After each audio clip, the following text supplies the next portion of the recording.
My thing is almost done uploading, it says. All right. Well, I don't know. If there's another one that magically pops in there, it's the 11-minute one is the one that I want. let's take a look. The one I have is 7 minutes. So Yeah. we can see what happens when we're doing the cast. We are currently live, by the way. Oh, okay. Oh, cool. Was our whole bug discussion live? No, because Erica wasn't there. Good. Who's that gonna- was gross. Who's hosting the show? Oh, that's right. Not me. I can if no one else wants to. I can't I don't care. multitask. I'm always fine with it, but I don't like just take those duties unless Duty. You can do it, Someone Andre. wants Go to. ahead. I don't want to. Right, well, let's just get this all shared and pretty. Alright, I don't know why this thing is not going. All right, can I go last? Noted. no. Because I took gameplay footage and it was not good. It was just like it didn't showcase the game very well. I don't know what game you're talking about. You'll find out soon. I know which game you're Oh, talking you about. know what game I'm talking about too. You helped me name a character for it earlier this week. No, I don't know what the game actually is though. Oh, The wrestling thing, it's a right? wrestling thing. Yeah. But I don't know what it is, unless it's Fire Pro. But it didn't not. look like it. It is not. Okay. Well, should we get started then? Sure. 1 second. Okay. Let me hold on 1 second. Okay. Sharing. Yep. And that is all good to go over here. Kimosabis.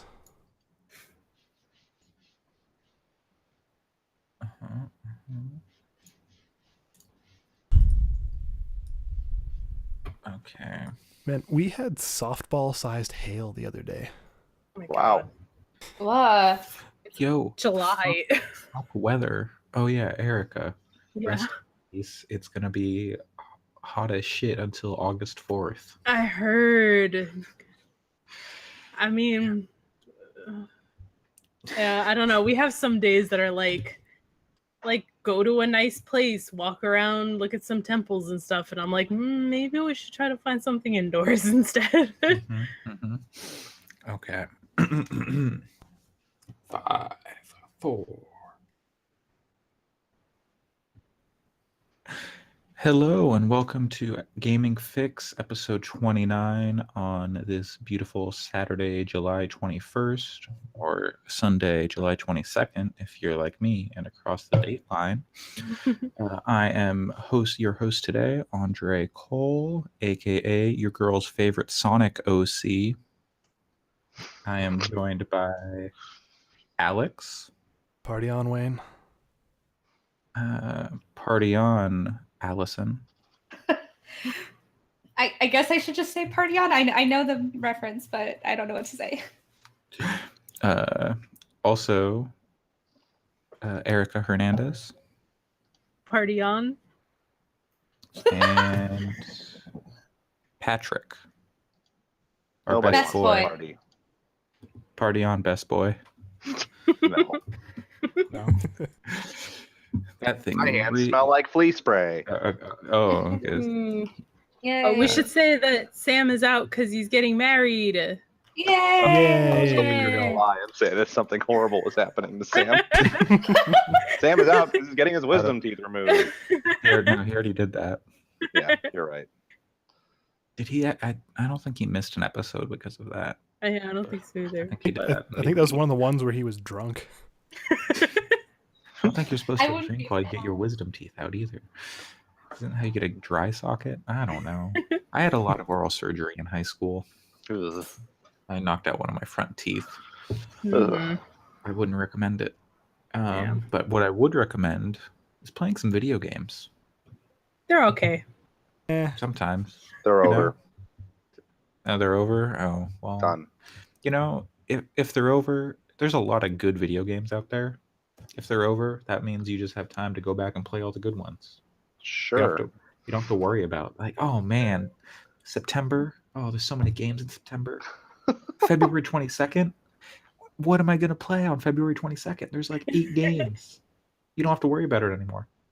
Play All backlogs Stargoose. all the time. So speaking of backlogs, Alex, what have you been playing? All right. Well, as you know, I am a hardcore gamer and I ain't got time for that casual shit. So, what I have brought for y'all is a casual game that you can play on your cell phone every now and again. So, it is called Wordscapes. I don't know if any of you guys have tried it before. It's pretty good. Yeah, I think I have. Yeah, it's a free-to-play phone game for your iOS or your Androids or whatever. I really doubt it's on BlackBerry or, I don't know, Palm Pilots or whatever the hell else the kids don't use these days. WebOS. A couple Yeah. of flip phones that still exist. Oh my god, Oh yeah. God.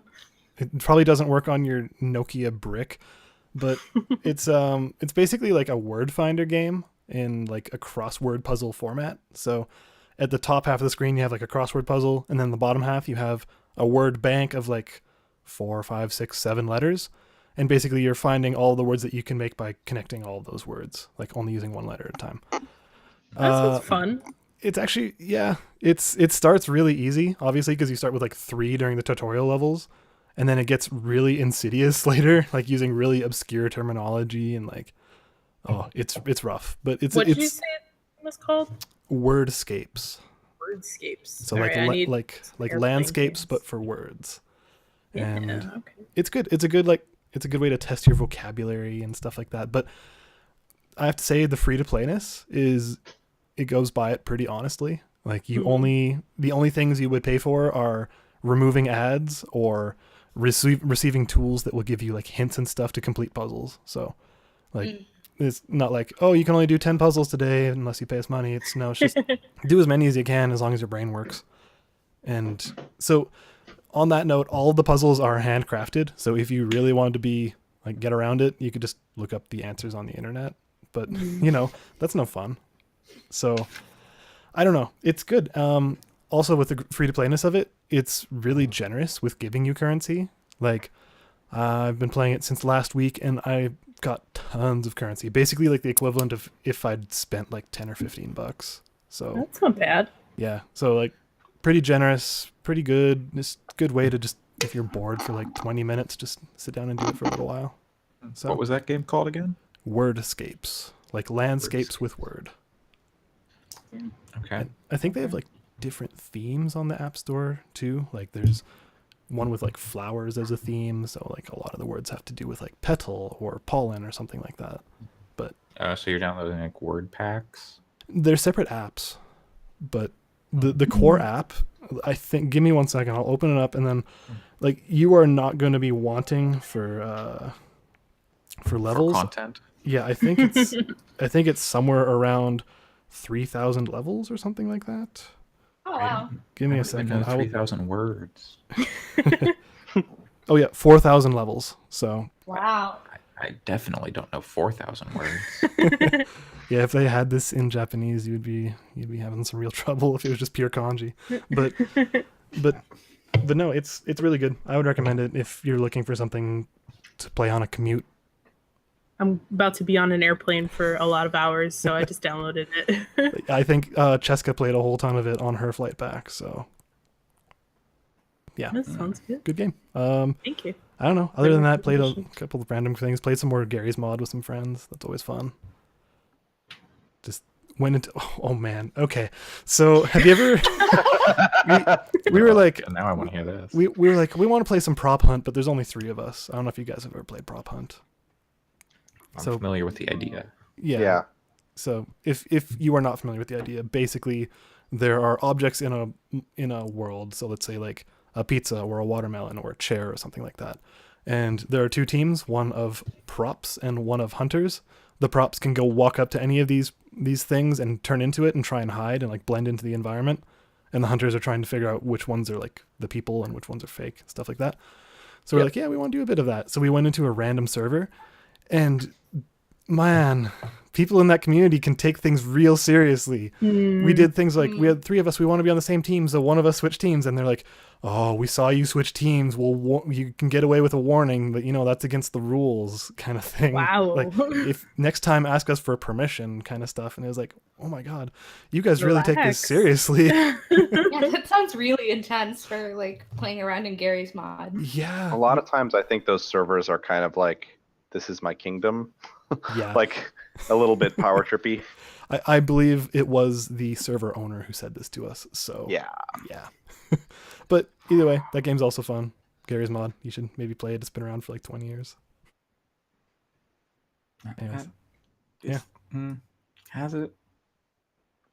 I don't know. When did Half-Life 2 come out? 2004? Yeah, I think that maybe. Like a Sounds year right. or two after that, maybe. So 15-ish years. Yeah. God, it's a long time. We're old. We're old. Yeah. Wow.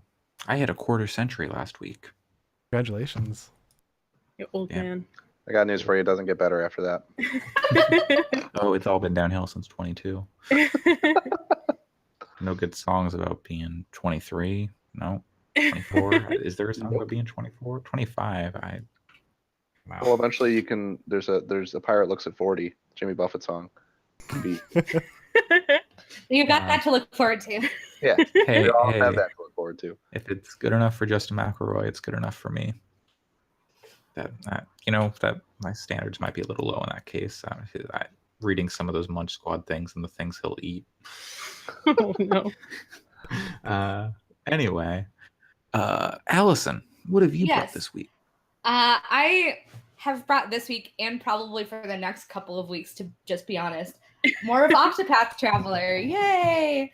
I including what I played last week, I've got about 20 hours total in, because I'm like nonstop playing this game. And I still feel like I am so behind everybody else in the community, because I see people talking about their like level 50, level 60 characters. And I'm like, oh, well, that's fun. That's you're far. But I just finished picking up all the characters, and I'm now starting to going around and doing side quests. And man, I really like this game. It is like a lot. I like it a lot more than I thought I would, and I was already looking forward to it.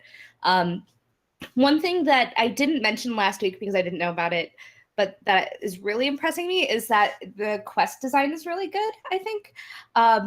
Like, especially for some of the side quests, because a lot of it involves it isn't just go to place A, pick up thing B, like go to the next place, fight that person. Like, a lot of games kind of have those side quests where it's basically just either a fetch quest or you go kill something.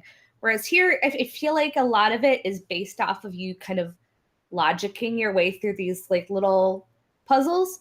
Like, I don't want to give away too many of them, but there's one pretty early on where there's a fisherman who's like, I'm not catching any fish. So you have to like think to go upstream to go deal with something there. And you use one of your character's like side abilities to get information out of people. And it just like, it feels like, I don't know, like a really good, just every system in this game feels so good. And so I feel like just every little detail of this game works for me very specifically. So I've just been really enjoying it, and I can't really put it down. So it's been a very good time, and I like all the character stories so far. I too have been playing Octopath Traveler. I've gotten like 30 hours into it. So what chapter 2s have you done? I'm like halfway through Therion's chapter 2, and that's about it. I've been doing a lot of side quests, or just kind of going, like, I backtracked to a lot of the cities that I've already been to and just saw, is there anything side questy to do here? So yeah, but only Therion so far.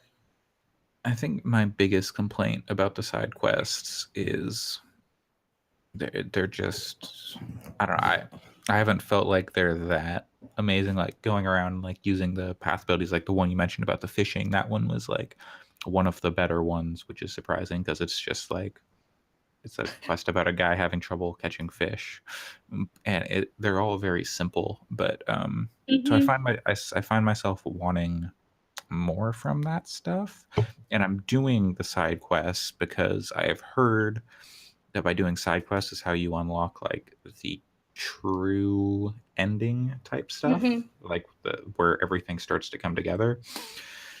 And I haven't found anything that like seems to hint towards that.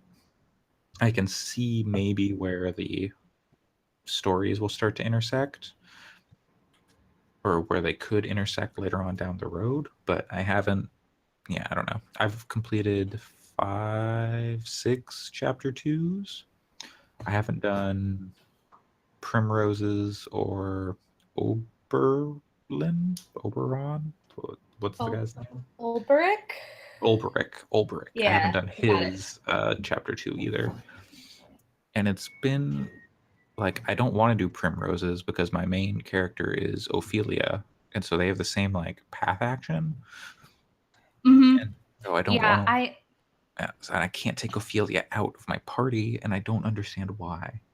yeah, that is kind of that is probably my biggest annoyance with the game is that once you choose your main character, they kind of stay as your main, and you can't remove them from the party at all, which gets really frustrating. Like I'm doing Therions right now, and my main character who I chose was Tressa, so they do have the same like relatively similar either purchasing things or stealing things. And Stealing is so way better, unless you can only get stealing like is way 8% yeah. steal rate. Then Oh you're like, yeah. okay, I Tressa, come on. yeah. I steal everything because I'm terrible. But yeah, no, that is probably my biggest gripe is that I do wish that you could swap people out, and I don't really understand why they don't let you do that. Why My they understanding like is once you finish chapter 4 for that character, which is like the end of mhm. their story, then you can swap them out. Is what I've That's heard. like way down the road for me. Yeah, no, that's like That's really 20 weird. levels. That feels like a non like that's almost you're almost done with the game then. Well, So well, then weird. you finish that character, then you've got 7 more to do. But Well, right, yeah, Yeah. but I don't know. And I yeah, know that you can kind of jump ahead, like if you want to, you could. I mean, you'd have to make sure that you're leveled so you can just like do all that character story in one go. yeah, But you can skip around somewhat for the chapters if you needed to. So, like, I yeah, could really, focus on as soon as I'm leveled up remotely enough, I could go do Tressa's chapter 4 and then be able to switch in and out. But it's just weird, and I'm like, just let me switch her out too, especially since I'm not a huge fan of her combat wise. So I'm like, oh, if I could have a team full of these 4 people, it would be so amazing. Oh, so I don't think this is a spoiler. Have you unlocked like there's like a item menu or a menu thing that's like just a bunch of question marks? Have you unlocked that yet? Not yet, and I think I know what you're talking about because I saw people talking about it. Okay, But yeah. So yeah, maybe minor spoiler, not really. It's an RPG. It's like you can unlock secondary jobs for all the characters. Oh yeah, that's pretty common knowledge, Yeah, I think. Just not with yeah, that menu that's what the menu is for. yeah, But yeah. So it's once you start doing the chapter 2 stuff, generally, I think for all the cities, once you start to get near them on the mini map, there'll be like this weird like Colosseum looking thing. And if you go over to that, it'll be a cave, and you go inside the cave, and then you'll get your secondary jobs. And so you'll get one. I don't remember what the one near Tressa's chapter 2 was, but basically I've got scholar, cleric, thief, warrior, and I think I've got 5 of them right now. But that like opened up the combat so much more because suddenly I'm like, okay, I'm using, let's see, my main party that I like is Ophelia, who is cleric, mhm. Therion, who is thief, uh, Henny Hunter, and Elfin, the apothecary. What I don't chemist. I don't know what his Yeah. thing. chemist. Is that what his thing is? I don't know. I don't remember. I don't think it is. Vapist. No, I Yeah. don't know. But so then like I made Alphen into a warrior because he's got like crazy health for some reason. So then he's like and like all the stuff, and then Ophelia into like the scholar, so now she's got like crazy magic, and it's so good, and like the combat Oh, that opens up sounds way more at that well, point. that sounds really fun because Cool. So I would recommend yeah, going around and trying to find those secondary jobs because it'll change the game. I might have to do that like if first thing to pick those up because Yeah. that sounds really fun and I like the combat as it is now, but the idea of just adding even more dimensions to it is really exciting. And Because also, good. adding on the secondary jobs also makes it so they can equip different weapons too. That's So- cool. So That's like good too. so now like Elfin has like a sword, a pole arm, an axe, and I think and a dagger. Or no, not a dagger. I think just an axe, pole arm, and a sword. And That's so pretty cool. yeah, it's very good, and I would recommend doing that. And then you can only have one job per each character, and then you can like learn all their skills and stuff, and then get their passive skills and mix and match with their other jobs. So Cool. yeah, That I sounds recommend that. very, very fun. And you don't start getting it until the chapter 2 quests, but then you get like the travel banter between the characters. So Oh, like that's cool too. Yeah, I just thought after- it didn't have I just that. started getting. so And it's it made me really happy when that happened. so it's after like cutscenes, not every cutscene, but after Yeah. like the cutscenes in the chapter 2 in the chapter stories, it'll be like push the plus button, and then it'll bring up like 2 characters in your party, usually the main character in that chapter, and then whoever else is in your party, one of those characters, and they'll have like a little chat. Nothing like super consequential, but No, there but are. I heard a lot of people who had not even picked up all the characters yet complaining that there's no interactions between them, and that's my biggest problem with the game is that the characters don't interact with each other. So that's cool to hear that does start to happen. Yeah, I would recommend in Hanit's chapter 2 have Ophelia in your party. Cool. Also, with Cyrus, probably have any of the women in your party. Yeah, I'm sure that makes sense. Yep. Ophelia seemed to be the main one, but yeah, Ophelia and Henny, I ship it.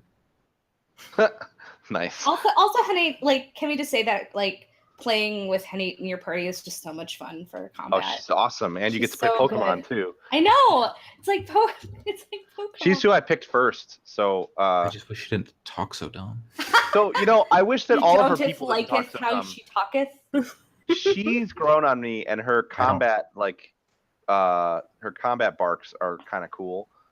Even though they're that style of communication, I just hate the fact that everybody else talks that way in her town. I don't like in how she doth talketh.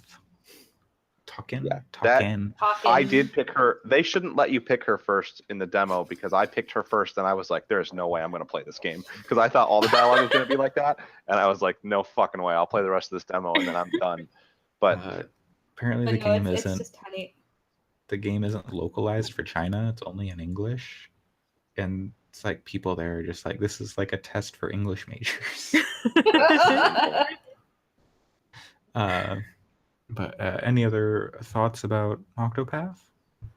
Are y'all You guys are playing way it farther on your than me, so- televisions, or are you walking around the house and such playing it? I've only played it mobile so far. I've only played it.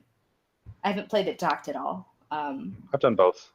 I've been strictly mobile while watching things, which I'll get to later. The music is incredible in that game, and so coming through my soundbar, it sounds way better than it does in the handheld. And it's like good enough that there's times when I'm like, I'm not going to listen to a podcast. I'd rather listen to the soundtrack. So I've just sat and played it with it on the TV and like being the only thing I'm doing. The combat's engaging enough that it's not like boring to do that. Oh, for sure. Like I've been playing it on the bus to and from work every day, and I thought I was going to be putting on a podcast and kind of just grinding out a couple battles here and there, but I'm just like, no, I gotta listen to the music. So I put my headphones in my Switch, and I've been doing that lately. What I'm hearing is that this is going to come up later in the year. Okay, so I think I mentioned a couple of times that I needed like really good game to challenge Celeste in terms of number one. This probably is it. It's like hitting me in a way that not very many games do, and I'm really loving it. We'll have to see how it goes, because for me, like, there's not like any meaningful changes between chapters. Like, every chapter plays out pretty much the same, which is kind of the problem I had with Ni no Kuni 2. Like, I'm having fun with the game, but I think it's pretty like safe. The struggle that I'm kind of having, like, there's a very good chance it will end up on my top 10 list, but largely because I don't know that I will have played 10 other games that are better than it. But I don't know that I don't know yet. You've played a lot more than me, so this isn't really meant as a knock against the game, but it's not having the same effect on me. Like, I'm not sitting here going like, oh, this is my game of the year while I play it. And I have done that with a couple of other games so far this year. So we'll see. I definitely, though, in terms of music, I don't think I've played a game with better music this year, for sure. So yeah, I mean, I totally get that as somebody that's talking about how much I love the game. I feel like part of it for me is that it's scratching very particular itches that in gaming that I like. So it's like every element is that kind of specific. Allison's gonna love this element when it comes to JRPGs in particular. So I definitely don't know if it's the game for everybody, but I do think it's really great. calling it a game of the year certainly doesn't, a contender certainly doesn't sound crazy to me. Even if I don't know that I would put it there, I don't think that sounds out of the norm. I don't know. It's a very good game. I can kind of see what Andre's saying in terms of having only played the chapter 1 stuff for each character. But I don't know. I'm also really intrigued to see what happens after the story. I know there's a lot of like kind of hushed tones about like hidden stuff at the end. So, and I don't want to know because I don't want the spoilers, but I've heard some pretty positive stuff about the places it goes with the optional crazy stuff, which is usually my favorite stuff in JRPGs. So yeah, and I've heard good things about where the stories go too. So I'm really excited to get to further in the stories. do you guys like? I haven't played it enough to make comments. Like, I haven't played since the demo, but would you say that it's a super ambitious game that goes for it and like nails parts of that ambition, or is it like you said, it plays it kind of safe with some parts, or like which parts are more ambitious than others? I don't necessarily think it's that ambitious, really. I think it's just well. It's just well like crafted. the combat is like well executed. I haven't seen anything where it's like, wow, this is just they really did something here. It's just like, the visuals, I would say, are maybe pretty ambitious. The way that they do the environments with the sprites on them could have totally fallen flat and been really bad. But that's something that seems pretty universally loved about the game from everywhere that I've heard. It leads to some kind of basic map design, but I haven't found that to be that's not bad. But I don't know that I'd say the game on the whole. It's a bunch of anthology. It's sort of like an anthology series with a bunch of different characters, which is different. At least to me, I haven't really played JRPGs like that, but I don't know if I'd say that that's crazy ambitious. Fair enough. Yeah, I kind of saw it in that Final Fantasy VI way, where like, huge parties and stuff like that, but I didn't know if they went for it harder than that or not. So cool. Yeah, because the stories, at least the main stories that you're playing through, you have the travel banter, but it doesn't matter who's in your party. Yeah. Honestly, maybe that's the most ambitious thing about it and maybe this changes. I kind of hope it doesn't, but I don't really want to know if it doesn't either, or if it does or doesn't. But one of the things that is really maybe ambitious about it in a weird way is that JRPGs are always about like massive world-ending events. Like they're always about these huge things happening. And what's kind of cool about Octopath is like it's not at all. It's about like a huntress trying to go find her teacher and a cleric that's trying to complete a journey for her sister and like a scholar that's looking to find an ancient book. Like none of it is like there's no stakes for any of these characters really, other than their very personal stakes that like, and that's kind of ambitious because you just don't see that in JRPGs. Fair enough. Yeah, and I think that's part of what I really like about it too. Is just it doesn't feel like you have to get to this chapter, otherwise the world will end. It's like, you have a little bit of leeway to do things at your own time, at your own pace, and it doesn't feel like you're messing around when the universe is being torn to shreds.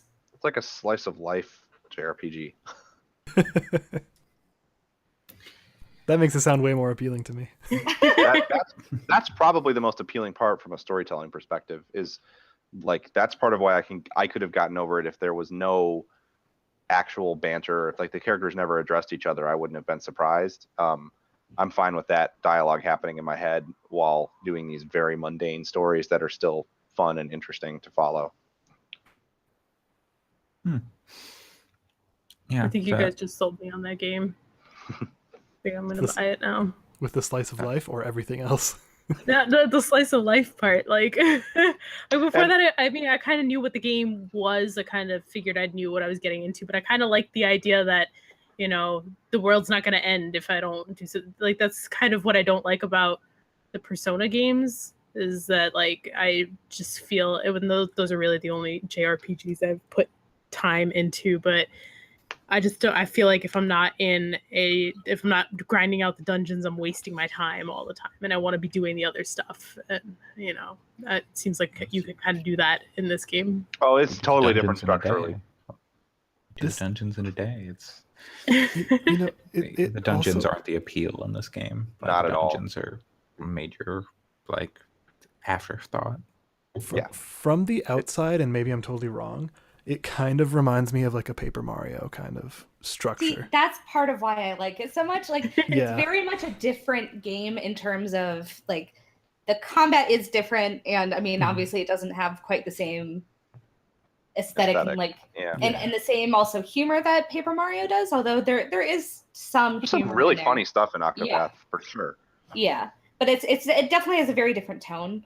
But that's part of, like, Paper Mario: The Thousand Year Door is probably my favorite game of all time, and that's a big part of why I think I like this game so much, is that it gives me those vibes. Everything makes sense now. Everything's coming together.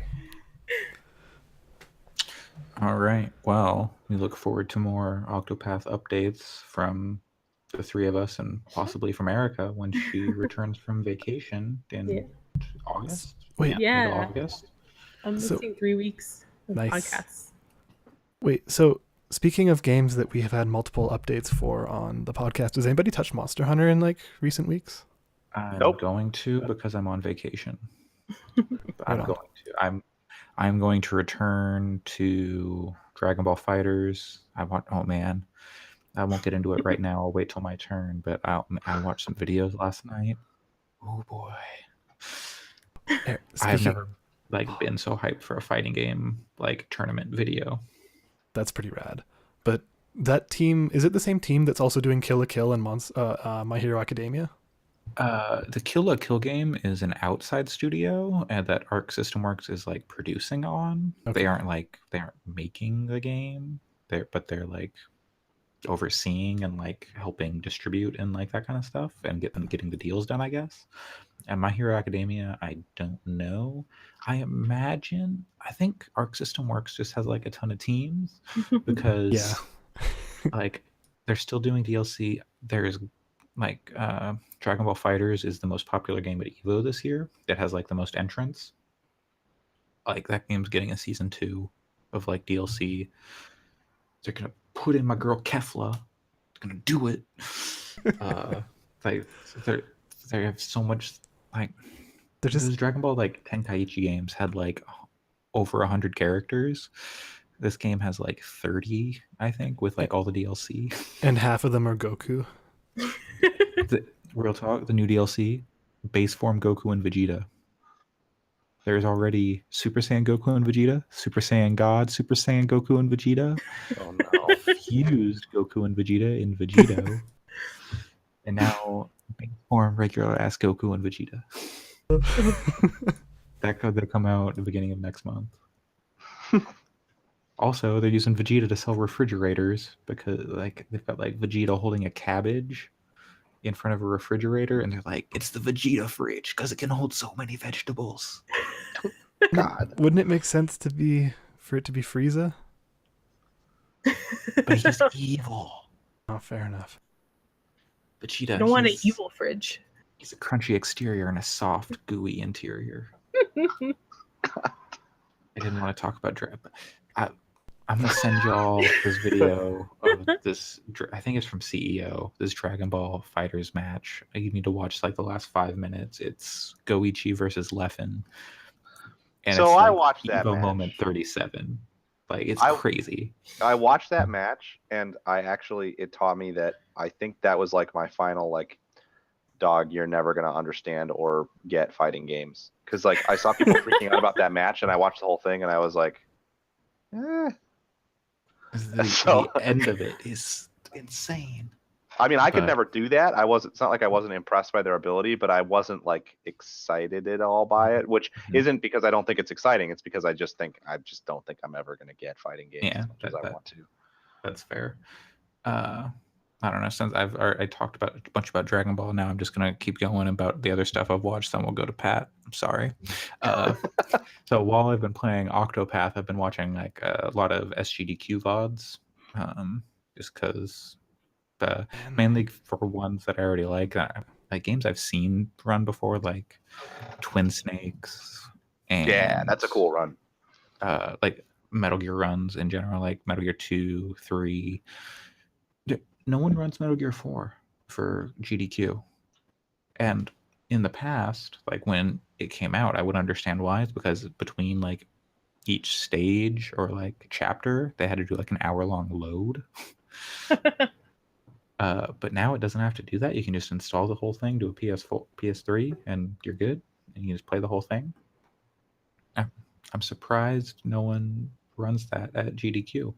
Yeah. But other games I like to watch are like horror games. Silent Hill 2. I saw Resident Evil 4 speedrun for the first time. There's some crazy shit that you can do, like going outside the level and like stuff like that. Yeah, I've seen that before. That's crazy. Did you see the Doom speedrun where they did some outside the level craziness? No, I should That was watch fun. Yeah, that was super cool. Was it Doom original Doom? 2016. 2016. Oh, that's cool. Yeah. But so this led me down like Resident Evil speedruns are some of my favorites. I'm considering trying to learn how to speedrun 7 maybe.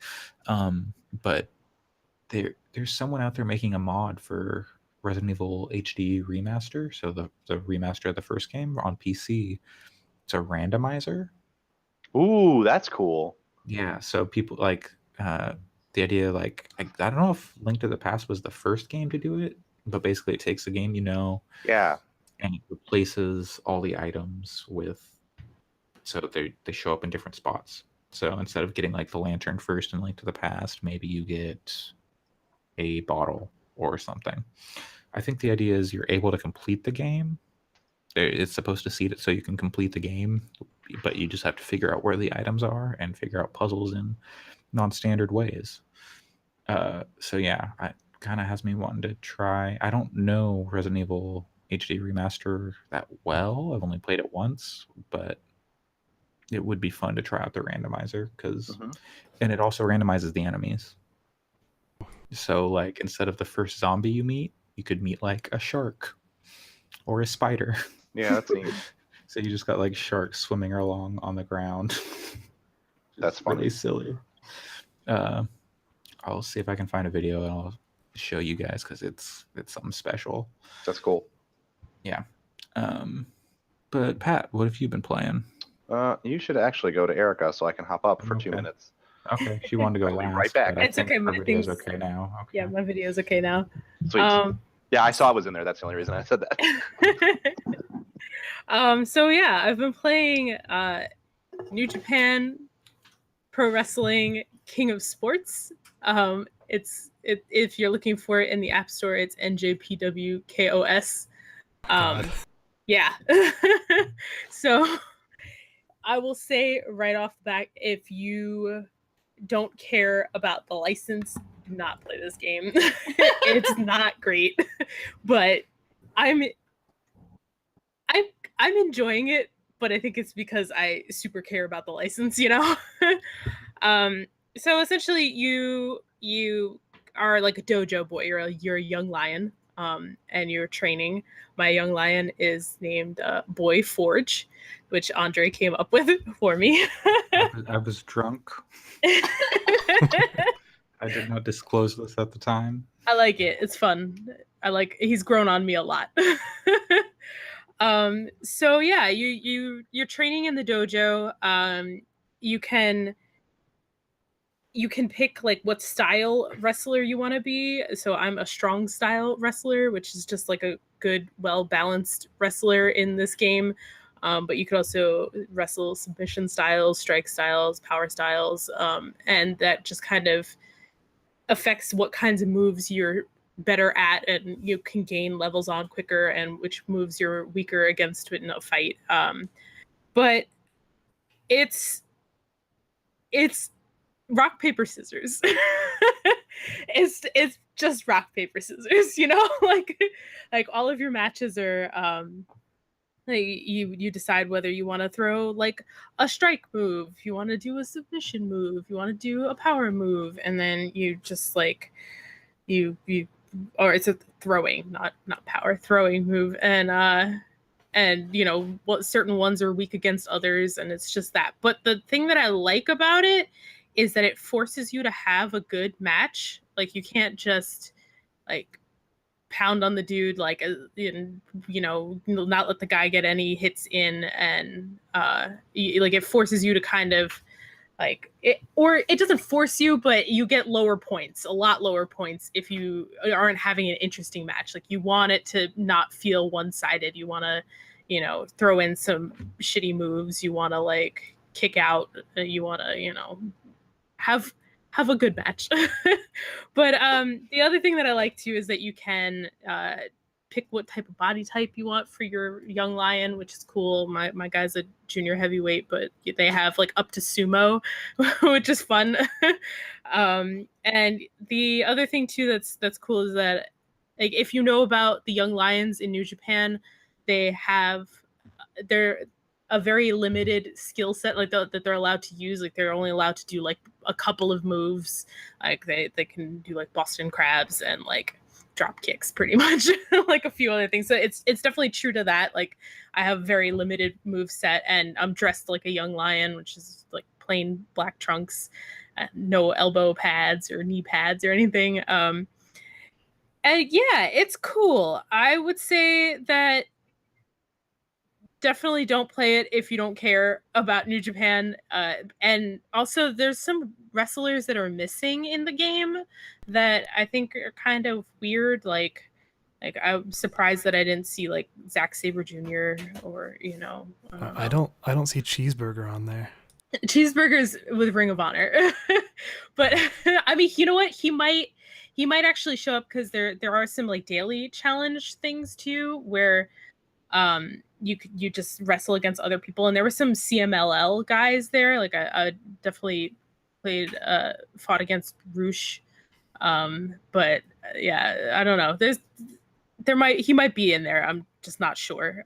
They do have some fun taglines for everybody, which is cool, and they seem more or less like stuff the wrestlers would say. My tagline, and I don't get to pick it, I'm just assuming it's all just young lions, is just a really loud screamed yes. So That's gimmick infringement. Daniel Bryan should sue. it's not that same kind of, it's more like a yes. And I just come out very enthusiastic and excited all the time. Like Yano, who's a wrestler who is famous for trying to sell you his DVDs all the time. He comes out with the DVDs, and like that's his tagline, is saying that you could buy it for like 1,000 yen. Just, it's very goofy. He does like his low blows, like all the moves seem true to the wrestlers. They have all of their usual moves. How do you low blow in a rock paper scissors game?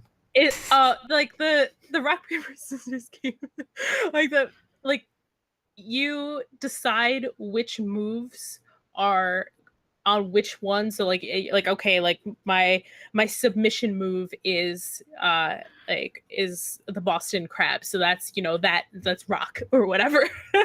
So, you know, there's different ones for, you pick which move you want for which of the rock paper scissors slots. But a low blow is an illegal move. How do It you put is. that? That's questioning the morality of this game. There's no referee that I've seen, so maybe that's what it is. So there's nobody there to disqualify you. So Erica, question. Yeah. I'm looking at this video for our video version of the podcast.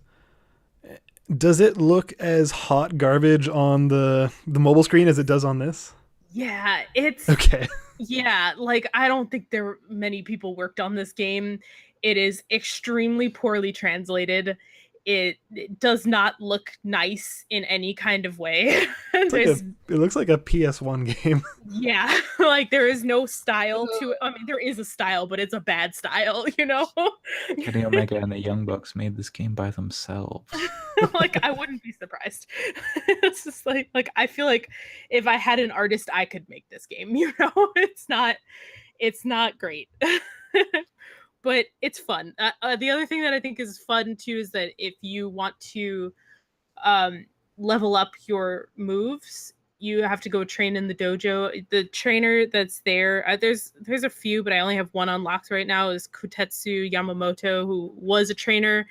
He's died a few years ago, but it was kind of nice that, you know, he's like the one that they put in there. You see his face all the time, so that's kind of nice. But the thing that you have to do is, if you want to upgrade any of your moves, you have to train. So by training, it's pretty famous that the young lions, that their warm up every day is to do 500 to 1,000 Hindu squats.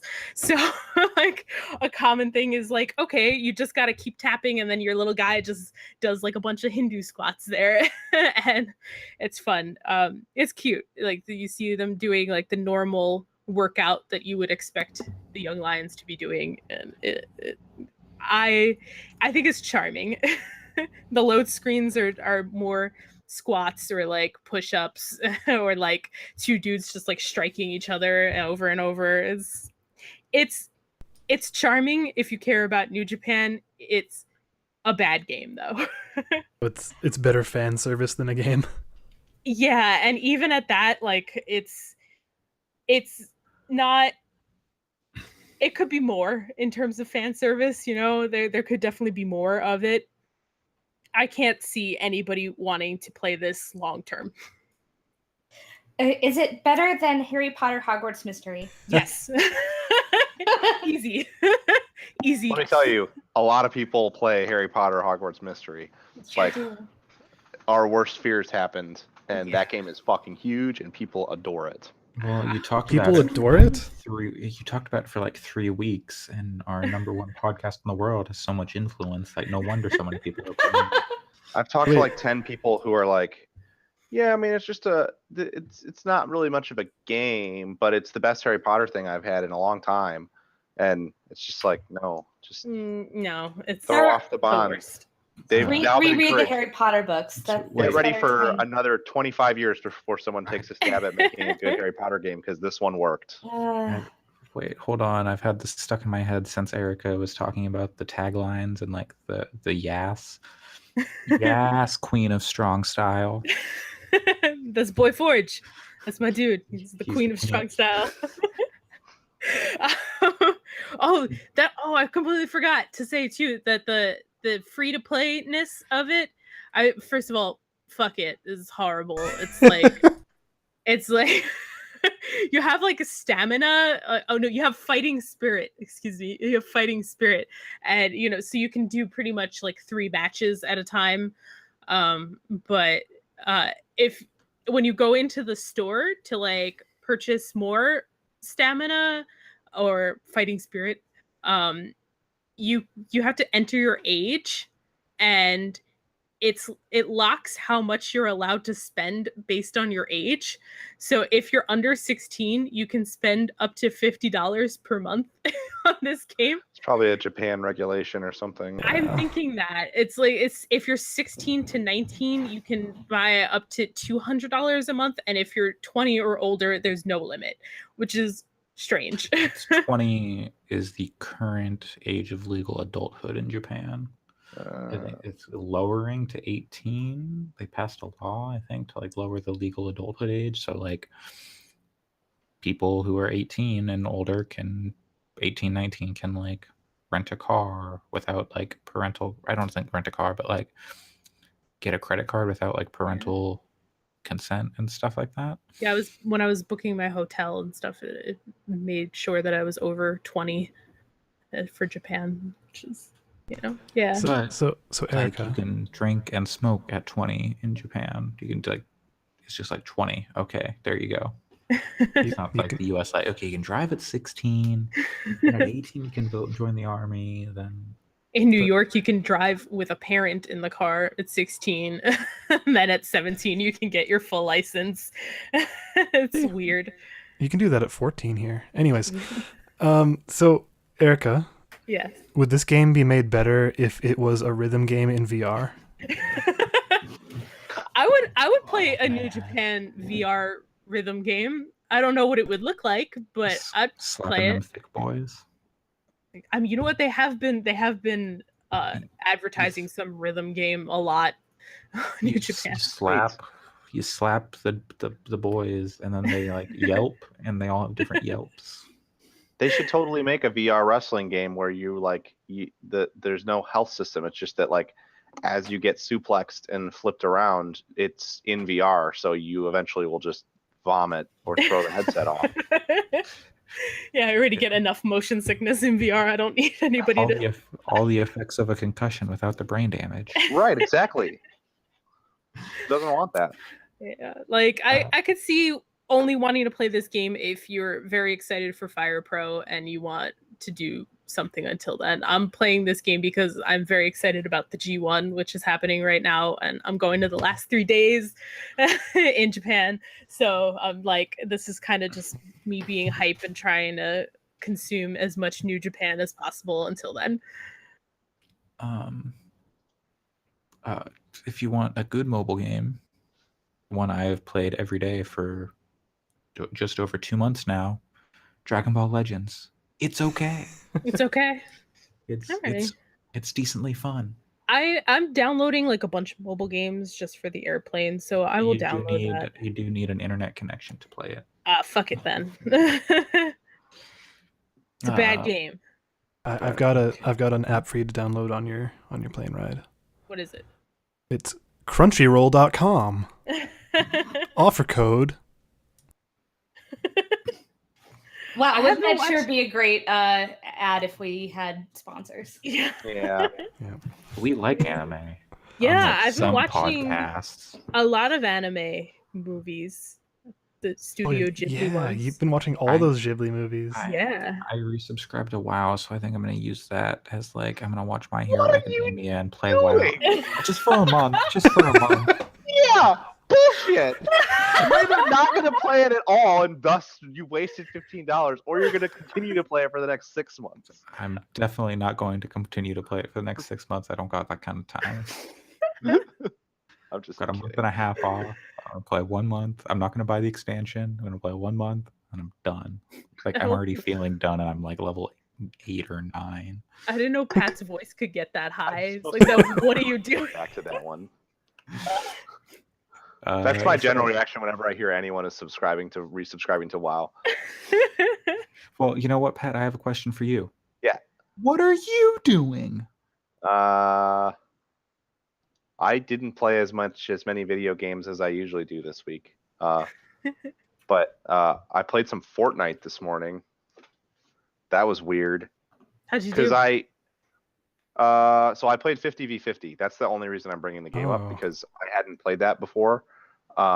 It's really cool.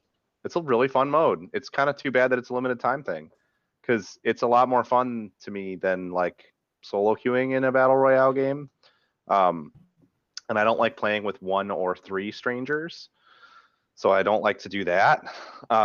But playing with 50 strangers, it's like, it doesn't matter how bad you are or how dumb the decisions you make are, because there's another 49 people.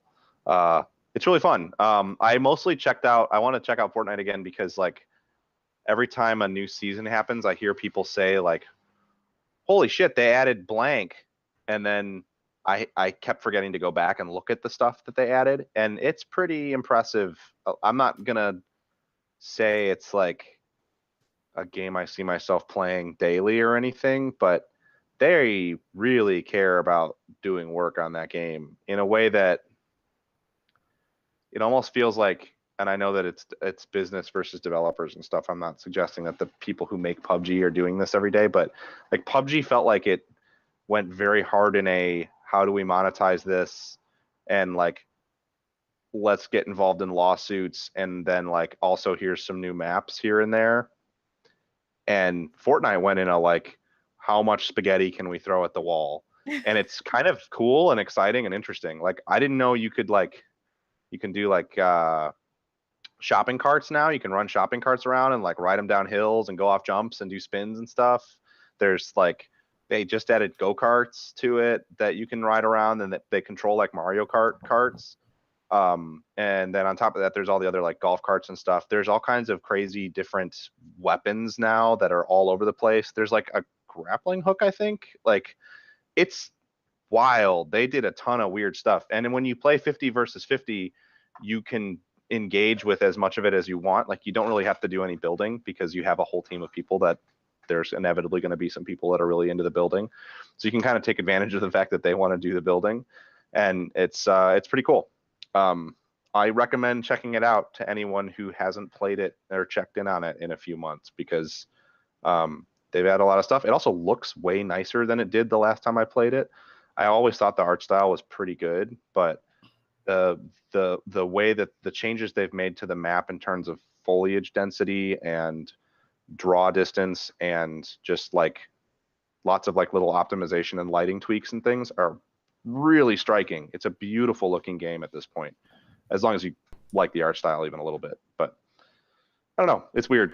There's like this whole storyline with it now too that I didn't know about, where that game has like an evolving story that takes place over the course of the seasons. It's very light, but there's like a crack in the sky now and stuff is falling in from other dimensions. It's wild. Very wild. Yeah. Like what is that? Hamburger found its way into the desert. Yep. Yeah. Mm-hmm. So I haven't played Fortnite since probably last year sometime. And do they differentiate in any way, like, or like if you're looking at a scoreboard, do they tell you who's playing on mobile versus who's on a computer or a Xbox or whatever? Not that I've seen. The way that you can set how you queue. By default, it has you queue with squad members of the same platform and opponents of any platform on PC. But I believe for the other platforms, it has you queue, like for iOS, it has you queue specifically with other iOS users, unless you change the option to be play with people on other devices. So yeah, I mean, it's I didn't see that, but I'm assuming I was playing all PC players. I think unless like there was someone like on an Xbox who was queued with a PC player, then you probably were just all PC players. Yeah, that's my assumption too. That's basically what that's doing, is by saying that I'll queue with anyone, it's saying I'll queue against teams that have elected to include players from different platforms. There is no way to request queuing with specific platforms from the PC. You can just lock it so that you don't ever play against people that are on other platforms. Rad. Yeah. What else have you been doing? So I played a smattering of other stuff. I played, my girlfriend and I are going through Life is Strange, because I never finished the first season. I played a lot of it, but never quite finished it. So we're just about done with episode 2. We're playing it in kind of small chunks, usually 2 sittings per episode.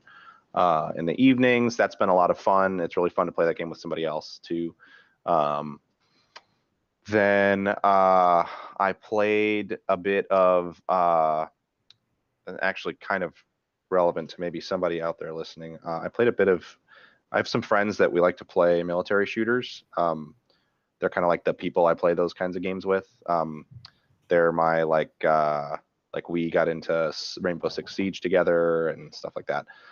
So we all were interested in this post-scriptum game. What was that? I thought Alex was saying something.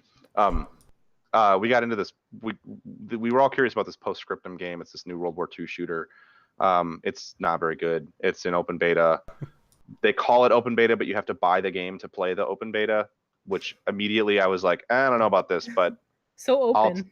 I'll take the plunge and risk needing to get a refund. It's not very good. I don't know. It's very like, it's kind of doing like a bit of an Arma thing with World War II shooting in a way that is not very entertaining, and it looks like garbage. The screenshots are misleading. They look really pretty, but when you actually play it in motion, it's terrible looking. So I don't know. Bailed out of that. But we played some other shooters, Rainbow Six, that kind of stuff. But I did start, more interestingly, Waypoint, Vice's gaming network, is doing a kind of game club. Waypoint 101 is what they call it, for Shadowrun Dragonfall. So I did check out some of that, kind of squeezed that in today.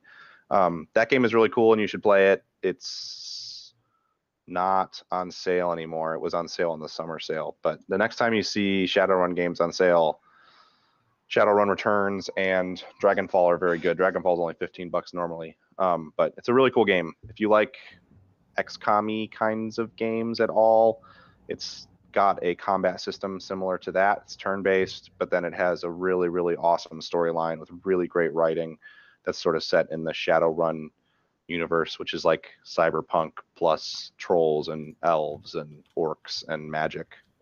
It's very cool. Warhammer. I know. So it's kind of like Warhammer, except that it's set more current. Like it's set like Shadowrun Dragonfall is set in Berlin. Shadowrun Returns was set in Seattle. Seattle's kind of like the nexus of the Shadowrun universe because Jordan Weissman, the guy who created it, was originally a pen and paper RPG. The guy who created it is from Seattle. So his that was kind of why he set the initial setting was there, but it's not that far in the future. It's like 2249 or something is the timeline. And the 2054, actually, not even that far. The idea is that in 2012, instead of a Mayan apocalypse, what happened was the elder races reawakened and magic came back to the world, and like trolls and elves and stuff started being born. And then with this like magical world also evolving alongside it was a cyberpunk dystopia. So by 2054, you're in full on like Deckers hacking into the Matrix, and but then also like elves casting magic spells on people and stuff. So it's a really cool mix of the two themes for sure.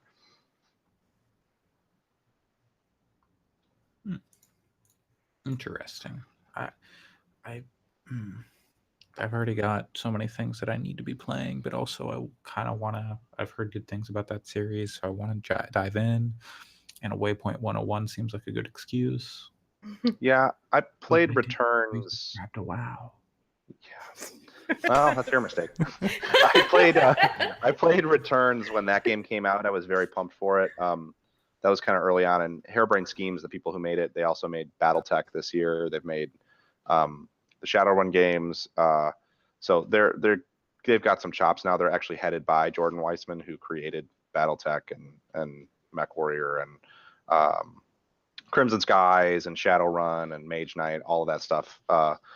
So he's kind of at the helm of the studio, which is part of why the stuff that he originally wrote is so good now. But Shadowrun Returns is good, but Dragonfall is more open-ended. It's got like actual side quests and more of an open world. So it feels a little bit more like a Infinity Engine RPG, whereas Shadowrun Returns is extremely linear. It's a very good story, and it's a very important story to the Shadowrun universe, but they're not tied together in any way aside from taking place in the same universe. The characters don't cross over between them, so you can pick any of them up whenever. All right. Well, one last thing I wanted to talk about was Gamescom is coming up. Mm. And Microsoft, I think Major Nelson was out there saying that I think initially the announcement said they were going to have new hardware at Gamescom, but that was later revised to bundles and accessories, new accessories. And I'm curious what y'all think we're going to see at Gamescom, and what accessories do you think Microsoft has? I heard someone pitch mouse keyboard support for the Xbox One.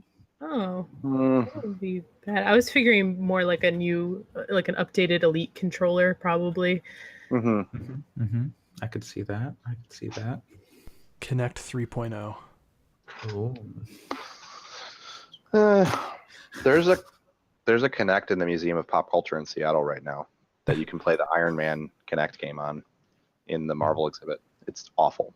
Anyway. I thought you were gonna say the Iron Brigade, and I was like, hell yeah. That'd be great if in the Marvel exhibit there was just an Iron Brigade. You know, you totally could though, because it's just an Xbox plugged into that TV. You could probably sneak a copy of Iron Brigade in there. Right, it's not like in a box. Weird. Wait, what was that? Oh, what was that Kinect game? The tank, and it was terrible. Steel or Battalion. not tank mech, rather. Steel Battalion. Yeah, Steel Battalion. That thing was a whole pile of shit. Yeah, and you know, Steel Battalion was like one of the coolest Xbox One original games ever. OG Xbox. OG Xbox, not Xbox One. Steel Battalion was a mech game where you had to buy a $250 controller. What if that's the new accessory? That would be great. If they put out a Steel Battalion controller for Xbox One, I would buy that thing in a heartbeat. It's so big. I only ever saw it like at Game Crazy. Yeah, that's where I saw it too. It was so big. Yeah, it's so one of those things where I feel like I want to try it out, but I don't know if I necessarily want to own it because I don't want to spend that much money. But I want to try the giant mech controller. I could very much promise you that I want to spend $250 on a mech controller. You know, that doesn't surprise me. I actually recently had my $300 in throttle, stick, and rudder pedals shipped to me from my mother in Michigan. Wow. Oh God. Hey, you got to do what you got to do. At least he doesn't have like a full cockpit yet. At least I'm not subscribed to WoW. You know? At least you're not subscribed to WoW. I like World of Warcraft. I don't know why I'm doing this. No. He deserves You're right. You're right. I do deserve it. You know what's fucked up? Month of WoW costs the same as Shadowfall Dragon Run or whatever. Shadowrun Dragonfall. Shadowfall Dragon Run. I want to play that. Shadowrun Dragonfall. But yeah, any other thoughts on what we might see at Gamescom? From Microsoft specifically? No, from anybody. I'm really interested to see what Valve is bringing to Gamescom. What? No, Valve has said they're going to be at Gamescom. Yep. Yeah, okay. What does that mean? Like they were at Anime Expo. No, One machine running Left 4 Dead 2. It sounds more real than this. Or than that. It sounds like they'll probably have, I don't think they're going to do anything insane, but it sounds like they'll probably have Artifact and potentially In the Valley of Gods on display there, because that is now a Valve game. Yeah, so maybe. And then probably a ton of porn games. Yeah, probably. Man, I was in the audience when they announced Artifact, like at that TI, and it was. Don't remind me that it was so. It was so funny. They're like. Big giant screen saying this new property from Valve, and everybody's like freaking out, and it looks all cool, and then they're like a trading card game, and everyone's just like, you can hear people go, "Ah." It's funny. That game looks incredibly gorgeous, though, from what I've seen of gameplay. Like the UI has a bit of a way to go, but I am very excited for that game in a way that I was not one of the people sighing and saying "aw" when it was announced, but I was not impressed when it was announced, we'll say. THQ Nordic, who was conspicuous, I don't know the word I'm trying to say. Conspicuously absent? Yeah, they were conspicuously absent from E3 because of the World Cup. They had to get their pregame on, start drinking early. They did not show at E3, so I imagine we'll see whatever they have going. They've got like, I think I heard like 70 games or something. I can't Like, wait until they just rebrand to THQ again, Yeah. and it's just THQ again. Does THQ Nordic own Red Faction? Are we ever going to see another Red Faction? I think Volition owns it, And actually. now I think THQ has Volition now. Do they? It doesn't say that on their Wikipedia, but that maybe isn't accurate. I think. Well, didn't they buy Deep Silver? Oh man, Maybe. I haven't been following that super closely. Yes. Well, did they buy Deep Silver? No, they don't own Deep Silver. Deep Silver is a separate thing, and Deep Silver owns Volition, and Volition is now called Deep Silver Volition LLC. No, okay, this article from February 14th, 2018 says THQ Nordic acquires Deep Silver, meaning Saints Row is back at THQ. Oh, well, then Wikipedia is fucking wrong. Submit a change. Citation needed. According to the same article, THQ Nordic and Koch Media have, Yeah. I don't know, it's not the bad one, and have Koch Media have a combined 50 games in 50 game projects in development. 17 of those have been announced as of December 31st, 2017, while 33 remain unannounced. And one of those unannounced titles is a new AAA game from Saints Row developer Volition. Is it going to be the sequel to Agents of Mayhem? It was probably Agents of Mayhem 2, and then that was not received well, and they had to scramble. When did Agents of Mayhem come out? October, I think, September, somewhere in there. A while ago. I don't think they were. Maybe they were working on a sequel. Maybe, I don't know. I don't know. I could see them thinking Agents of Mayhem was going to blow up. It's really too bad too, because if that game had been like $15, I bet people would have been like, "Hey, this is a cool, dumb little $15 thing." But or if it had multiplayer. I don't even really want to play a multiplayer. I just think it's fun. I just think that would have helped that game. Maybe. I just think it's fun. It's not worth $60. I got it on sale for like $8 or something, and for that, it was like, yeah, I played this for 2 days and it was a lot of fun. But yeah, so I imagine we see. What is that Kung Fu mouse game or whatever? The bio. Oh yeah. Who knows? Biomutant? No, is that what it's Yeah, called? Google Files. Biomutant. Bioforge.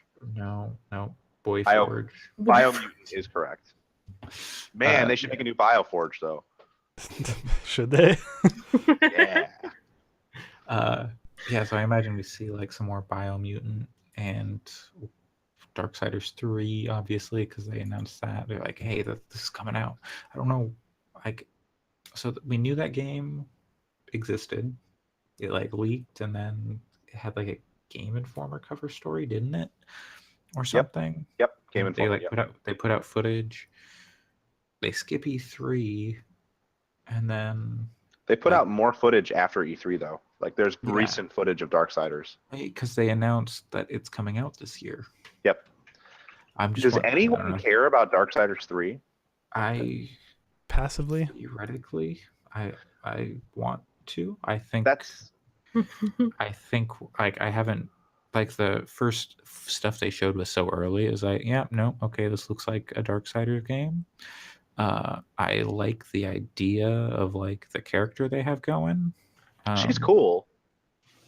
I want to play it. It comes out in like December though, so it's gonna be. It just seems everything I've seen from it looks, aside from the character being neat, it looks so generic. Just so much like it's just a character action game with some light puzzle solving and dungeon crawling.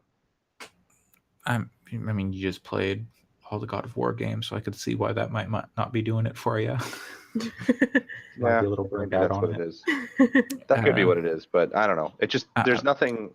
Yeah. There doesn't seem like there's any hook there that's exciting about it, other than it's got a Darksiders name and that character's got cool hair, like and a whip. Yeah, and a whip. Whips in video games. There's so much more exciting video games with whips in them than Darksiders 3. Name 3.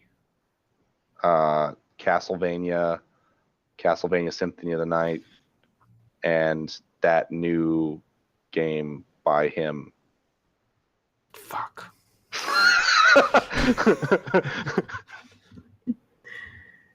10 games with a better whip than Brothers. Okay, I'll have to do some, I'll have to do some digging, but I'll get you a list.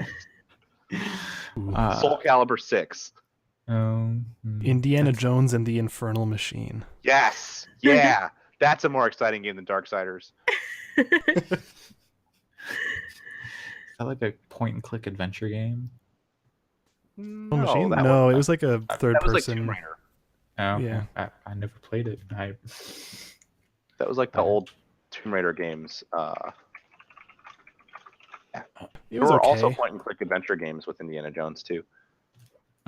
Okay, well, my last question, because we ended up down this THQ hole, what do you want to see? What of these 33 unannounced games, supposedly, what would you like to see from THQ Nordic?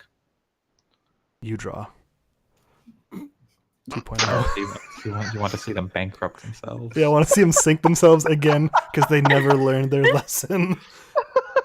That's why they bought the THQ license for that hot You Draw license. I want to see Aquanox return. Nobody knows what Aquanox is. I'm aware of it. I didn't play it much. I think I have a game in my head, but I don't know if it's the right one. It's a submarine 6 degrees of freedom shooter. It's so cool. Okay, that's not the right one then. Titan Quest is coming out on the Switch, so there's probably only 32 games. That's pretty awesome, actually. Titan Quest is a really good game.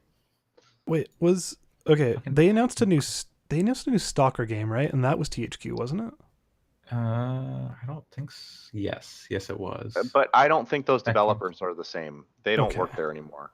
That game's also set for like 2022, 2020.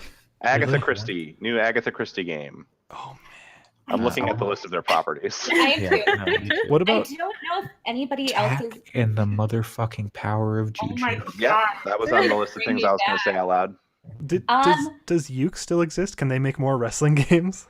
No. No.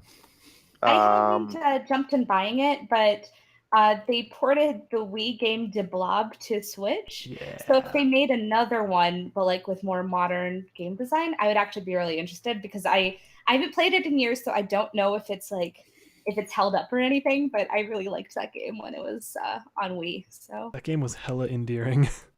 it was. It was very good. And so they ported it. So who knows? What if they made a new Trader's Gate? A what? No one played Trader's Gate? What? I don't know what that is. It's a point-and-click adventure game where you're a spy. Yo, give me some of these hot SpongeBob games. Oh God. Wait, maybe they're gonna bring back like the cartridges. Like they'll put some episodes of '90s cartoons and early 2000s cartoons on cartridges that you put into your Switch. Oh my god! So like, everybody wants that. That's their response to people wanting Netflix on the Switch. It's their Nintendo. But only like 3 like random episodes too. It's not going to be like a season or anything. It's going to be just a couple of episodes of SpongeBob or whatever. Dude, like if we could have hit. Yeah, I was gonna say hit clips on your Switch. Oh my god! I'm glad we had the same thought. Yeah, went to the same place. Wait, they own Nova Logic? Maybe, I guess. I don't know. Nova Logic made really cool flight simulators. Oh, do they put malware in it? I got news for you. They put malware in everything. You changed the wrist straps on the Switch to those slap bracelets. Oh my god, yes. So they have the rights to Yoga Wii. They should make Yoga Switch. Are you just gonna stand on your Switch? Yeah, stand on your Switch, exactly. Yes. Connect a Joy-Con to each hip and then like swing them around. They own a property that is just a game about opening safes. Oh, but Andre, could you imagine that? Just feeling the HD rumble up there on your hips. Oh yeah, the fat just slides right off. THQ Nordic, big things. I look forward to the new SpongeBob game coming from THQ Nordic announced at Gamescom. Real talk, did they still own Homefront? No. I don't know what happened. Crytek? Yeah, Crytek bought it. Yeah. Okay. But then I don't know who owns. Who owns Crytek? That's a good question. Fuck. I don't Amazon. know. Probably. 10 cent at some point. Didn't Deep Silver own And No, Crytek owns themselves right now. Well, the Yearly family owns them, but the Yearlys are the founders. They're like the people who run the company. So Crytek is independent right now. Yeah. What? That's what I want at E3 or at Gamescom. Crytek sold the rights to the game to Koch Media, and so THQ Nordic does have Homefront. Sweet. So, and in all seriousness, I think that the Homefront games are bad, but I think that you could, in much the same way that you could slap the Prey name, like the way that Bethesda and Arcane put the Prey name on a fucking awesome immersive sim, you could make a game called Homefront that is really good, that plays on some of the themes that game had been working, those games have been working on. And I could see being excited about something with that. I feel like Squish have to hide in corpse pile. But I feel like that name is so very tarnished that like Prey had some people that liked it back in the day. I don't think anyone that liked like Homefront though. Like there's some people, especially Homefront Revolution. It did some pretty interesting narrative things here and there, and like the concept of the world that it existed in. I definitely remember. At least people like Austin Walker were talking about how it was like it just, if only there was a good game behind what it was trying to do. Know what's a problem? It's not THQ, but are we ever going to see another Duke Nukem game? Speaking of things dragged through the mud. I fucking hope not. Probably, I don't know. I feel like eventually there will be one, but he's gonna be the fucking bad guy in Borderlands 3. Ugh. That sounds like the right trajectory for that series. One of the classes in Borderlands 3. The John St. John class. But then they'll have some it'll be DLC. Code. There'll be one line of code that makes Duke Nukem the worst character, and then someone will fix it 10 years later, and that game will be playable. Only one line that makes Duke Nukem bad. Oh man, that was a THQ game, wasn't it? The Aliens thing. No, well, it was a Gearbox game. Right. Sorry. Man. But that game is one of the reasons why I have a pretty groundbreaking theory that Gearbox sucks ass. Gearbox hasn't made a good game other than like Borderlands, I guess. Yeah. Maybe. Gearbox has made 1.5 good games, Borderlands 1 and Borderlands 2. I mean, 1.5. The gameplay in Borderlands 2 is excellent, but the writing in that game is repulsive. Brothers in Arms, do people like those games? I cried during Borderlands 2. What? Was it because you were so sad? Because it was... Did Tiny Tina make you mad? Oh god, Tiny Tina is... She's terrible. Yeah. I like Ashley Birch, but man, that character. Me too, I'm glad that she's gotten a good voice acting career beyond Tiny Tina. Glad that she's got good writing. Well, yeah. I liked the Dungeons and Dragons DLC they did. That was pretty silly. Oh man, I never even got that. I understand why people don't like Tiny Tina, but like I didn't mind her. At the time, I didn't hate her, but like I've played it again more recently, and it super does not hold up. She's not even my biggest issue with that game. Like it was like the 10th time that Handsome Jack came on and said something that made me angry, and then what's his name, the version of the soldier guy with the big fists, when he said "cool story, bro" for like the 8th time in like 15 minutes. That's when I was like, "Fuck this game, I'm done. I don't want to listen to this shit anymore." I spent 135 hours playing Borderlands 2. I mean, the gameplay's by myself. Yeah, I played through both of those games with Xavier when we were dating, and I don't know, I hold a special place in my heart for Borderlands because of that. Yeah, that's totally fair. I wouldn't. I'm not trying to take it away from anyone, but man, Borderlands 2 pushed me away very quickly. But it's fun to play though. It's a fun. Yeah. It feels fun. And if you have somebody beside you that's like, wait, let's keep playing this game, I totally get it. So I'm not really trying to argue, but there's like a lot of very fun to play games, and there's very fun to play games that don't like repulse me. So that was why I just couldn't even stick with Borderlands. I played it for like 8 hours and then was like, ugh, can't do it anymore. I can see having a much lower tolerance for it if you're not like talking to somebody the whole time. Yeah, I made it through the first game because I had someone to play it with co-op. But the second one, like I played it at a time when no one that I knew was playing it, and it just wasn't enough to get me through. Isn't Gearbox is making like a 1v1 shooter card game thing? That sounds cool. It'll be bad because it's Gearbox, but 1v1, I think, or something. I don't. It's got some dumb name. It'll I be think bad that's because them. it's a Maybe card that's game. someone else. I don't know. And I don't know. Anyone have anything else they want to bring up, talk about? Any news or anything? the biggest reason I'm salty about Gearbox isn't Borderlands is because I believed in Battleborn and then it was terrible and they sent it out to die. That's where my grudge comes from. Your hobby grade activities. You don't have enough hobbies. Wow. That's what I think about Pat.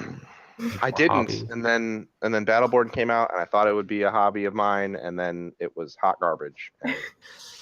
And for 2 or 3 months, I was in denial about the fact that it was hot garbage. I was like, no, but there's some interesting stuff going on here. I'll check back in with you about the crew in 2 months. Yeah, you're welcome to. I'm pretty much like, the difference is that I'm not trying to convince myself that the crew is better than it is. I just am like, it was fun. I get why people hate it. Yeah, no, you gotta go. I gotta give you time to go through the stages. Denial, acceptance. Like you're one to talk right now. You're the one who just resubscribed to WoW. That's a good point. Hey, no, I know it's a mistake. I don't like. I almost made this mistake. I regretted it almost immediately. I also have now done everything you can possibly do in the crew. Whereas Battleborn, I played for like 4 hours and in like 1 hour periods once a month for 3 months. Just kept telling myself it was going to get good. Maybe if you had gotten good, you put in the time. Maybe. Yeah, I wasn't dedicated to the hobby, that's for sure. You weren't hobby grade enough. You know what is hobby grade? This podcast. Yeah, I'd call this a hobby. And, sometimes you have to, when you're done, you got to pack up your hobby nice and neat, organize it, put it away, put it up on the shelf for, the next time. Never to be seen by people. Put it in a wooden box organizer that you use 3 hours. You put it in your box of shame, and you put it up on the shelf in a nice nondescript box. And you say, "Oh, those are my Christmas ornaments." Yep. And then don't worry about those pillow covers; they're fine. There's like 10 pine box derby cars in there. And you sneak a little bowl of poutine in there for Alex, so he can survive till the next time. Wait, is the idea that we're putting each other in tiny boxes? Like getting the borrowers? You throw a little BB-8 in there to keep Allison company. Honey, I Shrunk the Podcast. And then you give a little rhythm game just for like Rock Band Unplugged on was that the DS one? Yeah. Throw that in there for Erica. I was gonna say that's my brand. I was gonna say a tiny Kenny Omega, but that works too. Ooh, you could get one of those little tiny Neo Geo cabinets that's not real that like has the itty bitty screen on it that's coming out. Put that in there and it'd be like a full size cabinet. You throw a tiny little Neo Geo in there for Pat. Yeah, that's my favorite thing is to play Neo Geo games. And the one that remains is pretty obvious. It's a little tiny copy of Edith Finch. Yeah, that's what I really need. Build a model of the house from Edith Finch and put me in it. I meant that for Sam. Oh my god. Okay, I gotta talk to you guys. You know what? He's He's not gonna listen to this, or by the time he does, we should gonna listen to it.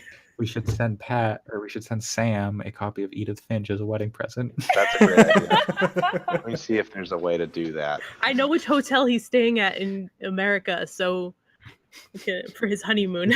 Is there a physical Get his copy full address. Tell him that you need it for reasons. Is there a? Oh man, is there a physical copy of Edith Finch? I'm finding that out now. There is. It's $30 though. Well, there's 5 of us. Yep. It's true. It's actually quite lovely looking. Only the best. Is that okay? We need to do this. Allison, did they ever show off what the actual real doll's inside thing was, or is that still in the air? I think that's still in the. I haven't heard what it is either way. Yeah, I feel like we would have heard about it if it Right, was out there, that's right? the thing. I feel like we like collectively one of us would have heard about it. I'm Googling it right now. Me too. When is that Inside Collector's Edition? I'm supposed to come Googling out? Inside Real Doll. Is that a bad idea? No, that's exactly what I did, and I'm like, maybe that's not the phrase I want to, but It doesn't seem like it's out yet. yeah. Yeah, pre-orders open now? I thought they were supposed to. I don't even know. No, they're gone. I think the pre-orders are done. Holy God! Do not look at images with that search.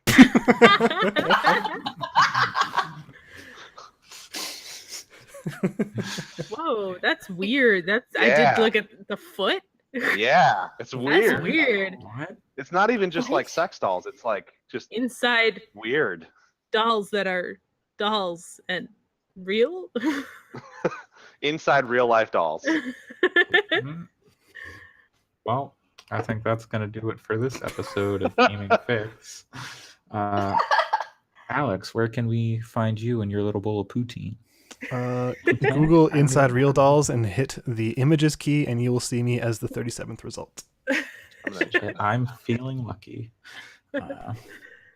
Okay, and Allison, you and your tiny little BB-8s. Yes, you can find me and my tiny little BB-8s. Although I don't have any pictures at my Twitter at WRITERSERENYTY. And Erica, where will people not, or I guess maybe find you in your Japan travels? Yeah. Actually, you should probably follow me on Instagram if you want to do that. It's at Erica, spelled the same way as my Twitter, which you could also follow there. AIREHCUH. Yeah, I'm gonna be gone for 3 weeks in Japan, so I'll be posting lots of pictures probably there and Facebook. Cool. And Patrick? So I'm gonna describe the 37th image in this Google image search. People It's a picture of Alex. It's Alex. with holding bubble tape, like Hubba Bubba bubble tape, and it says They just took DIY. Bite out of the side of it instead of unrolling it like a normal person. Yeah. So I'm gonna imagine that the person who has these finely manicured hands and fingernails holding this bubble tape must be Alex. You have blue nails, Alex? I'm looking at it too. Yeah. So you can find me at gamingandconfidence.com. Yeah. All right. You can find me on Twitter at Coolslaw, COOLSL4W, because I'm leet like that. And yeah, that's going to do it for. One question about the Pornhub Coolslaw account. If I start linking to our website from there, does that help our SEO or does that hinder it? That it hinders Andre's ability to ever get a job again. No, it helps and it also can't be tracked back. Like you can't track the link to. I mean, technically you could, but an employer's not going to do that. I mean, I just have to go find, be like, hey, the Pornhub thing. That's also It's not me. Yeah, just be upfront. Just say, so there's a Pornhub account. That's like the first thing you say after you shake hands. Yeah, that'll sure get you a job. 100%. I want to address the elephant in the room. You've probably found my work. Put that on my resume as like my podcast. If I was an established professional, I would totally put that as like the link on my Pornhub.com/coolslaw. And then it would just redirect to. Can you make that redirect? Can you make another website link redirect? I wish. No. That'd be pretty good. But what if we just uploaded all our videos to that account? My God, that's a really What? good idea. That is a really good idea. That's a really good idea. Allison is not amused. She also wants to find a job again someday. Yeah, I'd like that. I'd like to be employable. I mean, but we don't have to like say like they just get uploaded. It's We just don't a have to link really it. big fan of ours, and specifically of Andre's. Alex is my biggest fan. Oh, Okay, boy. well, I've got to talk to a man about buying a copy of Edith Finch. Does anyone friends with Sam on Steam? He already owns it, I guess. So yeah, we need to. Yeah. He probably owns it on PS4. Yeah. Okay. Maybe. I don't own multiple copies. Ooh, I bet we could buy him one through GOG, and just Yeah. get his email address. I think we could buy him like 5 through GOG. Yeah, they're probably like a couple bucks a piece. Okay. Well, we'll $20 right now still. Okay, it's on sale though. It sounds like I don't know, but that's doable with $4 each. But okay, that'll do it for episode 29 of Gaming Fix. Yeah. Please tune in next week when I don't know what's gonna happen next week. I think Sam will be gone too. We talk about so Octopath Traveler more. Let's be real. you talk about Octopath Traveler, and I'll probably I don't know. We'll keep it a surprise. Keep you guessing. That's what we like to do here. I'll be eating it. I'll be at as a Rivera sneak peek. At 7 a.m.? What the fuck's wrong with you? at 7 a.m. There's a chance I won't be here next week because I have a friend in town. But as a sneak peek, I bought a Razer phone, so I'm gonna be playing some phone games. Ooh. Dragon Ball Legend. I like to hear how those 95 hertz help with wordscapes. It's 120 hertz, and Dragon Ball Legends is one of the games that is officially supported by the whole thing. So I will probably have that game. It's decently fun, like for I'll a gacha game. I'll let you know. But, I'll let you know. Yeah. Okay. Have a nice time, everyone. Have a safe flight, Erica. Thank you. Yes. Congratulations to Sam and his lovely wife. Yeah. Happy trails. Yeah. partner. I'll see you in like 2 weeks. Oh yeah. That's weird. Yeah. Yeah. Okay. Sounds Erica's good. gonna have filled out the podcast bingo card way more than anybody else. Like, I gotta drive and go find Alex because then I can at least match it by tracking down Andre this holiday too. Yeah. I'm missing I Sam should buy while that he's ticket. on his honeymoon in New York. Oh, you're missing him. I'm Okay, missing great. him, So then if I yeah. can get 2, I'll be in the lead. Yeah, he's there like while I'm already in Japan, so yeah. Gotcha. All right. Well, we can discuss our meeting plans. We don't want other people to come find us. Yeah. That's preferable. I will be with Erica at these geographic locations. Oh man, that reminds me. I booked like a thing like Airbnb's all fucked up in Japan right now, so It they gave us is. like credit for like first of all, we're staying at our Airbnb completely free, which is awesome. And then for the one we're staying in for Kyoto, and then they gave us some credit to use on experiences, which I guess is like I don't know, shit you could do there. Sounds terrifying. So we picked a place that will teach us to make gelato art. And What? That's really good. yeah, so we're doing gelato art in Kyoto, and the guy sent us coordinates to the store. Yes.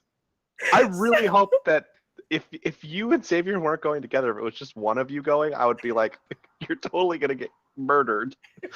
I need to get pictures from gelato art. I need absolutely it. Yeah. will. Thank So your you. mom thinks I'm gonna murder you, but not this Really? gelato Did you thing. tell your mom that you were gonna go meet someone to teach you gelato art based on coordinates you received? I didn't. Well, maybe That's so I should. much worse than I'm gonna meet my friend that I podcast with. At an amusement park too. It's like, no, let's go find these coordinates for gelato art. It's a dude named Mickey. Also, That's not a Japanese name. every Every time. Is God. Is it Every at time one Tokyo of my friends Disney or comes to visit, what? now I'm going to give them coordinates instead of my address. Like, it gave me coordinates and a map with just an X on it. This is a serial killer. I mean, it's going to be an interesting experience for sure, but it's not gelato art. That's not what you're using your experience credit for. Oh. Trying to wrap up this podcast, but it just keeps these layers go long, apparently. My map with the X on it with coordinates. So I don't know. I'll if you guys don't hear from me after August 4th, it was Mickey the gelato guy. Oh, that gives me cover. Okay, good. Yeah, it's the day after actually that I meet you. Man. All right. Well, that's lovely talking with you all as always. For real, we're stopping now. Bye. Goodbye, everyone. Once again, safe trip, Erica, and Thank you. all the rest of you all have incredibly dangerous trips wherever you're going. Like, spikes and like Fast and Furious stuff. I don't know. Yep. Fast and Furious stuff. I'm going to go find Alex. Hashtag YOLO. You get a parachute. You got to drive out of a plane, parachute into Alex's parking spot in front of his house. That's what all the Fortnite's for. Practice. Yeah. Okay, well, that's a podcast. Goodbye, everyone. Bye. Goodbye. Goodbye.